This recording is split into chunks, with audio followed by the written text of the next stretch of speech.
One of the things that I really appreciate about being a part of the prayer ministry is I get to meet all kinds of people from all kinds of walks of life, from all kinds of ethnicities, from all kinds of age ranges, all over the country. It's pretty amazing. It is really a fun job.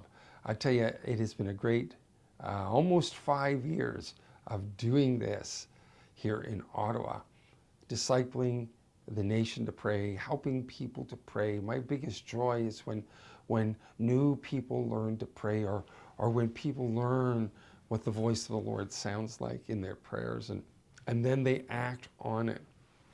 So often I hear, especially from seniors, that they feel like their lives are on a shelf. They feel like society isn't paying attention to them, and they feel like they are put away and left on a shelf. I want to say this to you. Seniors, you are very, very valuable to the body of Christ.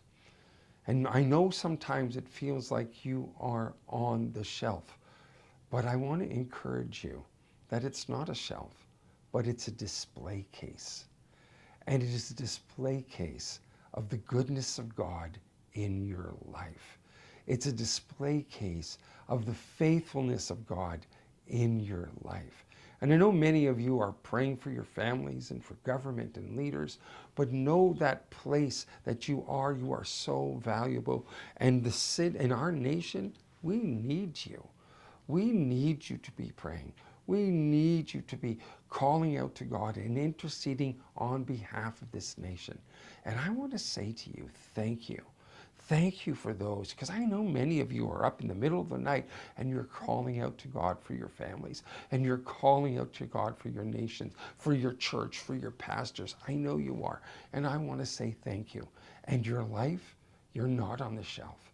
You are a display case. You are in a display case because the faithfulness of God abounds and flows all the way from you to those around you. So I'll say this, don't forget to tell people what God is doing in your lives. His testimony, the goodness of God, the faithfulness of God. Just this past little while, I've got the chance, I think on 5 or 6 occasions, to share my testimony of coming to Jesus when I was just 10 years old. But it was a powerful testimony. I almost forgot it. So dust off those testimonies. Blow the dust off of those testimonies. Blow the dust off all those things that God has imparted into you and share them with people, because our people need to hear the goodness of God and what God is doing. Like I said before, God is doing many things in the nation. He's doing big things in little places. I'm Chris Byberg, the director of the National House of Prayer. We'll see you next time. Bye for now.